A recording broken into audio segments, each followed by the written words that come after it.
नमस्कार दोस्तों, आप सभी का स्वागत है हमारे YouTube चैनल मान्या लाल किताब रेमेडीज में। आज मैं आपके साथ बात करने जा रहा हूं धनु राशि के बारे में और आज का मुख्य टॉपिक होगा मार्च 2025 का महीना धनु राशि के जातकों के लिए कैसा रहेगा।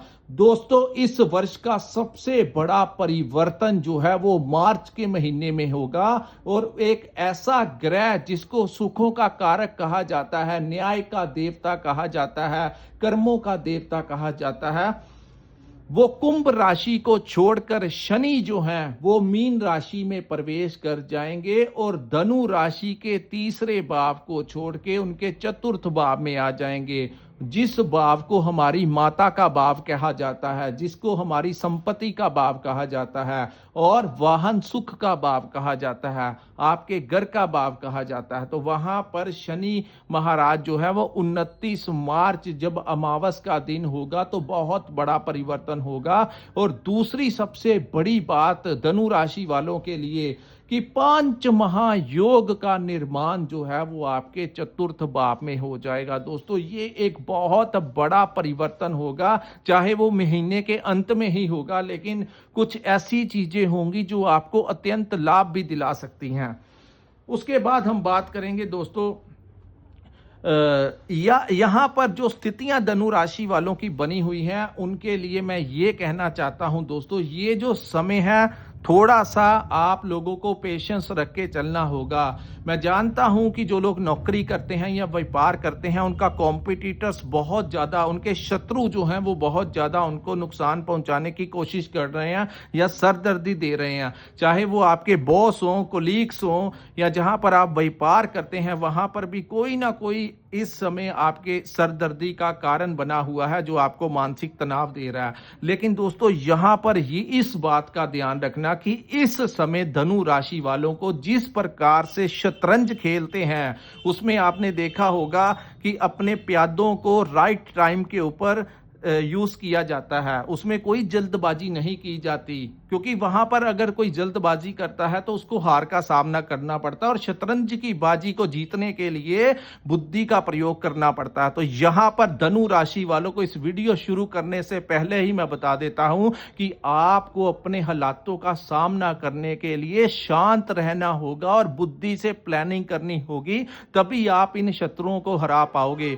लेकिन अगर आपने जल्दी में आकर, क्रोध में आकर, गुस्से में आकर कुशब्दों का इस्तेमाल कर दिया तो आप जीती हुई बाजी भी हार जाओगे। सो ये समय उचित नहीं होगा एक्शन का रिएक्शन करने का। थोड़ा सा शांत रहना होगा और प्लानिंग करनी होगी कि इन लोगों को किस प्रकार से मैनेज किया जाए जो आपको मानसिक तनाव दे रहे हैं। शांति से ही बड़े बड़े जो पॉलिटिशियन होते हैं, आपने उनको कभी लड़ते हुए देखा है? वो अपना जो भी करते हैं शांत मन के साथ ही वो राजनीति खेलते हैं, फिर ही बाजी जीतनी पड़ती है। तो मन में सबसे पहले आपको शांति लेकर आनी पड़ेगी। तो ये सबसे बड़ा टिप है इस महीने भी धनु राशि वालों के लिए। आइए आपको मैं समझाता हूं कि ये जो 2025 मार्च का महीना है, ग्रहों का जो गोचर होगा वो आप लोगों के लिए कैसी स्थितियां पैदा करेगा और कौन से रास्ते आपके लिए उचित रहेंगे और किन चीजों से आपको बचाव करके चलना होगा। और वह यही ज्योतिष शास्त्र का नियम है दोस्तों कि आपको आने वाला कल का मैनेजमेंट कैसे करना है बताना, और यही आपके सबसे बड़े उपाय होते हैं। जो लोग समय को मैनेज करना जानते हैं या सीख लेते हैं वो बड़े से बड़ा संघर्ष जो है वो जीत जाते हैं। तो धनु राशि वालों की प्लानिंग बहुत अच्छी होती है, इनसे प्यार से काम लिया जा सकता है, जोर जबरदस्ती इनके ऊपर नहीं चलती, क्योंकि ये गुरु की राशि वाले होते हैं, बड़े समझदार होते हैं। तो ये समय आप लोगों को बड़ी समझ के साथ ही एक्शन लेना होगा। सो दिमाग से चलना होगा। आइए दोस्तों, तीसरा भाव की बात करते हैं। तो थर्ड हाउस में आज मैं आपको बताऊंगा, अगर आप व्यापार करते हैं, अगर आप नौकरी करते हैं तो वहां पर कैसी स्थितियां रहेंगी, आपकी सेहत कैसी रहेगी। आप अगर स्टडी करते हैं तो आपकी स्टडी को लेकर टाइम कैसा है, आपकी फैमिली, आपकी मैरिड लाइफ कैसी रहेगी, आपकी पार्टनरशिप में काम करते हैं तो वहां पर कैसा रहेगा, अगर आप विदेश जाना चाहते हैं या विदेश में रहते हैं, तो इन तमाम पक्षों के ऊपर आपके लिए बहुत ही इंपॉर्टेंट जानकारी लेकर आए हैं। दोस्तों, ये जो सामने मैंने आपके कुंडली बनाई है ये आपकी चंद्र राशि के ऊपर आधारित है। और जिनकी धनु जन्म राशि धनु है उनके लिए ये वीडियो बहुत इंपॉर्टेंट होने वाला है। दोस्तों बात करते हैं आपके तीसरे भाव की। तो तीसरे भाव में सूर्य महाराज 14 मार्च 2025 तक विराजमान रहेंगे और उसके पश्चात सूर्यदेव चतुर्थ भाव में चले जाएंगे। तो तीसरा भाव, यहां पर मैं आपको एडवाइस यही दूंगा कि साहस और पराक्रम में तो आपके वृद्धि रहेगी, आपके अंदर हिम्मत आएगी कार्यों को करने की। सरकारी सपोर्ट भी इस समय आपको मिल सकता है। अगर आपका किसी सरकारी डिपार्टमेंट में कोई काम है तो वहां पर जाकर आप लोगों को बात करनी होगी। अगर किसी से कोई काम लेना चाहते हैं तो उनके साथ आपको बैठना होगा, नहीं तो अगर आप घर बैठे बैठे उनके बारे में नेगेटिव सोचेंगे तो आपका काम नहीं होगा। जब आप सामने बैठकर बात करेंगे तो आपको वहां से कोई फेवर मिल सकता है। सो जिसके साथ भी आपका काम है वहां पर आपको जाकर सिटिंग करनी होगी, उनके साथ मीटिंग करनी होगी, तभी जाकर आपके कामों का निपटारा होगा। तो यहां पर फिजिकली आपको जाना ही पड़ेगा अपने कामों को करवाने के लिए। लेकिन यहां पर दोस्तों शनि साथ में बैठे हैं और सूर्य साथ में है, तो दोनों एक दूसरे के साथ इनकी नहीं बनती। तो साहस और पराक्रम तो आएगा, लेकिन वो कई बार गलत भी करवा जाता है। कहते हैं जोश के साथ होश भी होना चाहिए, अन्यथा ज्यादा जोश जो है वो कई बार कुछ ना कुछ गलत करवा जाता है। तो यहां पर ऐसी स्थितियां बन सकती हैं। सो जोश के साथ होश जो है आप लोगों को रखना ही पड़ेगा, अन्यथा ज्यादा एक्साइटमेंट में आकर आप कुछ ऐसा भी कर सकते हैं जो बाद में आपको पछताना पड़े। तो इन चीजों से आपको बचाव करके ही चलना पड़ेगा। उसके बाद हम बात करेंगे दोस्तों आपके फोर्थ हाउस की। यहां पर शुक्र और बुध की युति आपके इस महीने में बनी रहेगी। हालांकि दोनों ही ग्रह वक्री रहेंगे, लेकिन आपके कामकाज के लिए खास करके जिन लोगों का कोई ऐसा काम है जो विदेशी भाव के साथ जुड़ा है, तो उन लोगों को बहुत अच्छा फायदा होगा। जो लोग विदेश जाना चाहते हैं या विदेश में रहते हैं उनको फायदा होगा। ऑनलाइन काम करते हैं, फिल्म लाइन से जुड़े हैं, फैशन इंडस्ट्री के साथ जुड़े हैं, लग्जरी आइटम के साथ जुड़े हैं, कपड़े के व्यापारी हैं, उन लोगों को बहुत अच्छा इस समय लाभ मिलता हुआ दिखाई दे रहा है। यहां पर दोस्तों राहु और शुक्र भी जब इकट्ठे होते हैं तो बहुत अच्छा रहता है। लेकिन 14 के पश्चात सूर्य जो है वो यहां पर आ जाएंगे, और सूर्य एक ऐसे ग्रह हैं जिस भी ग्रह के साथ बैठते हैं उसको अस्त कर देते हैं। लेकिन कलयुग का राजा राहु एक ऐसा ग्रह है, जब भी सूर्य उनके संपर्क में आ जाते हैं तो सूर्य को ही ग्रहण लग जाता है। तो चतुर्थ भाव में 14 मार्च के पश्चात जब सूर्य आएंगे तो यहां पर राहु उनको कष्ट देने की कोशिश करेगा। तो आपको अपनी माता की सेहत का ध्यान रखना होगा। घर परिवार में आपको बड़ा मैनेज करके चलना पड़ेगा। तीसरा, यहां पर आप लोगों को खास करके 14 से लेकर 29 मार्च तक का जो समय होगा, आप लोग कोई बड़ी संपत्ति की डीलिंग नहीं करनी है। हालांकि चांसेस बहुत बनेंगे प्रॉपर्टी लेने के या बेचने के, लेकिन कुछ ऐसी डीलिंग भी हो सकती है जिसमें आपको कोई अपनी सस्ती जमीन जो है वो महंगे दाम में बेच जाए, या आपकी कोई महंगी प्रॉपर्टी जो है वो कोई सस्ते दाम में ले जाए। तो ऐसी अवस्थाएं भी आपके साथ बन सकती हैं। सो थोड़ा सा आपको इस समय धैर्य बनाकर ही चलना होगा। प्रॉपर्टी का काम करते हैं तो बड़ी समझ के साथ आगे बढ़ना, पूरा अवेयर रह के काम करना, यानी कि किसी के ऊपर जल्दबाजी में विश्वास करके डीलिंग कर लेना, कहीं ना कहीं बाद में आपको हरासमेंट होगी और इरिटेशन होगी कि ये मैंने क्या कर लिया, कोई मेरे को अपने सस्ती प्रॉपर्टी मेरे से ज़्यादा पैसे लेकर करवा गया। तो इन चीज़ों से आपको थोड़ा सा बचाव करके चलना पड़ेगा। लेकिन दोस्तों यहाँ पर जैसे ही 29 मार्च का समय आएगा तो शनि भी यहाँ पर कूद पड़ेंगे, यानी 4 ग्रह तो ऑलरेडी बैठे होंगे और 5वां ग्रह शनि खुद चतुर्थ भाव में आ जाएंगे। तो यहां पर बनेगा पंच महायोग का निर्माण, यानी कि इस महीने के अंत में आपके चतुर्थ भाव में कुछ ऐसे बड़े ग्रहों की युतियां बनेंगी जो आपको कोई बहुत बड़ा लाभ भी दिला सकती हैं। आपके कोई बड़े बड़े कनेक्शन इस समय निकलते हुए नजर आ रहे हैं। आपको यहां पर कोई नया घर दिला सकते हैं, कोई बहुत बड़ा फायदा इस समय आप लोगों को, अचानक से आपको कोई नया व्हीकल इस समय मिल सकता है, कुछ ना कुछ होगा जो बहुत फायदेमंद धनु राशि वालों के लिए होगा।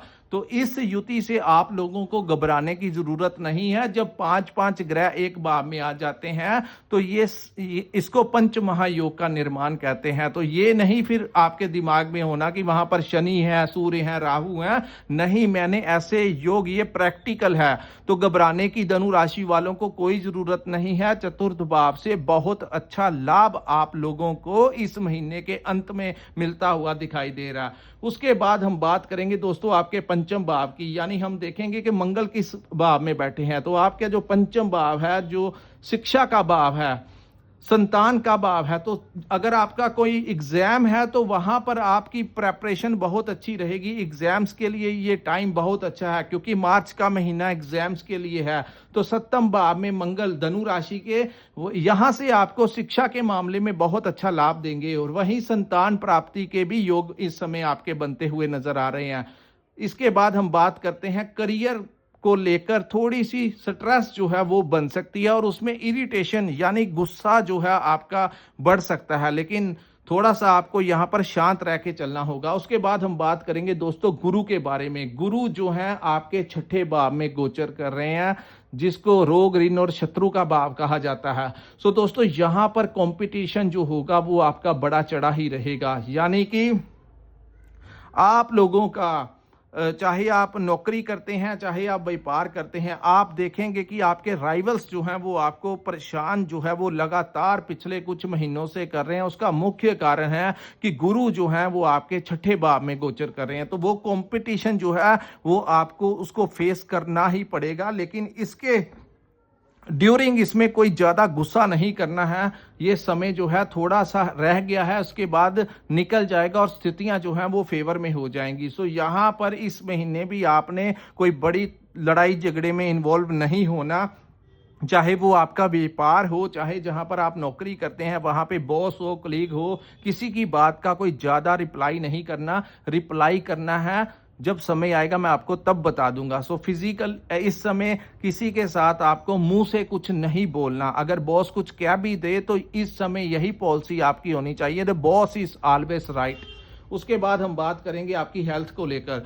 दोस्तों ये समय हेल्थ को लेकर आपको बड़ा ध्यान रख के चलना पड़ेगा, क्योंकि गुरु जब भी छठे भाव में आते हैं तो रोग, ऋण और शत्रुओं को थोड़ा सा आपको डिस्टरबेंस दे सकते हैं। तो हेल्थ के मामले में मैं यहाँ पर यही कहूँगा कि आपको जो फिजिकली आपका मन नहीं करता कुछ करने का, या हेल्थ जो है आपकी कहीं ना कहीं ये गुरु यहाँ पर बैठ के खराब कर सकते हैं। इसके लिए आपको 24 घंटे में से एक आधा घंटा रूटीन में सैर करना होगा, या कुछ ना कुछ आप लोगों को करना चाहिए, ताकि फिजिकली आपकी बॉडी जो है वो एक्टिव रह पाए। योगा कीजिए, सैर कीजिए, व्यायाम कीजिए, जो भी कीजिए, लेकिन अपनी रूटीन में आपको करना ही पड़ेगा, ताकि गुरु आपको ज़्यादा कष्ट ना दें। उसके बाद हम बात करते हैं दोस्तों कर्मों के हिसाब से हम ग्रहों के दुष्प्रभाव को खत्म कर सकते हैं। सो कर्म आपको करना होगा, एक्सरसाइज आपको करनी होगी, अपनी डाइट को अच्छे से नियंत्रण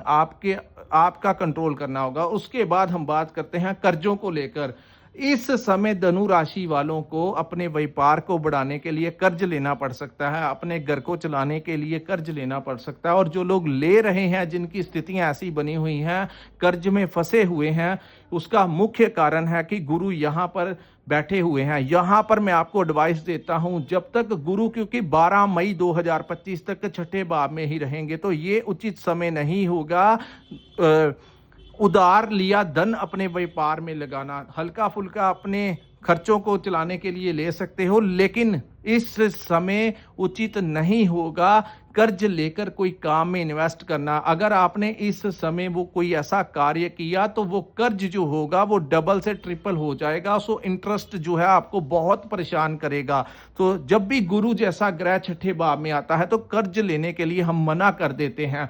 सिर्फ अगर सर्कमस्टेंसेस ऐसे हैं कि आपको अपने घर परिवार को चलाने के लिए थोड़ा बहुत कर्ज लेना पड़ता है तो वो ले सकते हैं, लेकिन इधर उधर से पैसे लेकर इन्वेस्ट करना कहीं ना कहीं आप लोगों को समस्या खड़ी कर सकता है, तो ऐसा मत कीजिए। उसके बाद दोस्तों हम बात करते हैं, ये उचित समय नहीं होगा किसी के साथ विवाद की स्थिति में जाने का, क्योंकि आपके ऊपर यहाँ पर कोर्ट केस भी लग सकता है, क्योंकि गुरु जिस भाव में बैठे हैं आपके शत्रुओं को बढ़ाने का काम करेंगे। तो बहुत धैर्य के साथ आपको चलना होगा। उसके बाद हम बात करते हैं दोस्तों ग्रहों के सेनापति मंगल के बारे में। मंगल जैसी एनर्जी, मंगल दोस्तों क्या है? ऊर्जा है। किसी भी चीज को करने का साहस है, मैं ये कर दूंगा, मैं वो कर दूंगा, मैं ऐसा कर दूंगा, वैसा कर दूंगा, वो मंगल है। वो एनर्जी आपके 7वें भाव में बैठी है। और मंगल जो है वो उग्र ग्रह की संख्या में आते हैं। हालांकि जो लोग पार्टनरशिप में काम करते हैं उनको लाभ तो मिल सकता है, लेकिन उनके पार्टनर के साथ किसी बात को लेकर आपका विवाद भी खड़ा करवा सकते हैं। आपकी मैरिड लाइफ में कुछ डिस्टरबेंस क्रिएट करवा सकते हैं। तो यहाँ पर मंगल जब तक बैठे हैं वो आपको फाइनेंशियली फायदा दे सकते हैं। आपकी संतान की कोई ट्रैवलिंग करवा सकते हैं यहाँ पर, क्योंकि संतान भाव के स्वामी हैं, तो 7वें भाव में बैठे हैं, तो आपकी संतान को कोई फायदा इस समय मंगल देते हुए नजर आ रहे हैं। लेकिन किसी छोटी छोटी बातों को लेकर बिजनेस पार्टनरशिप में विवाद की स्थितियां बन सकती हैं, और वैसी ही स्थितियां आपकी मैरिड लाइफ में भी बन सकती हैं। तो थोड़ा सा आपको शांत रहकर अपने घर परिवार और अपने व्यापार को मैनेज करके चलना होगा, क्योंकि कई बार शॉर्ट टर्म पीरियड में कुछ ग्रह ऐसी हरकत करवा जाते हैं जो बाद में राई का पहाड़ बन जाती है। तो मंगल यहाँ पर बैठे हैं, आपको अन्य चीजों से लाभ भी देंगे, व्यापार में भी आपको लाभ देंगे, लेकिन ये उग्र ग्रह हैं, जहां पर बैठते हैं उस भाव को उग्र कर देते हैं। तो आपकी पार्टनर के साथ लड़ाई झगड़ा करवा सकते हैं, तो इससे आपको थोड़ा सा बचाव करके चलना होगा। अब हम बात करते हैं दोस्तों केतु के बारे में। केतु आपके 1 वर्ष से कुछ अधिक समय तक आपके कर्म भाव में बैठे हुए हैं, जिसके कारण आपकी नौकरी या आपके व्यापार में कुछ ना कुछ उतार चढ़ाव लगातार 1 वर्ष से बना हुआ है। उसका मुख्य कारण है कि केतु वहां पर बैठे हैं।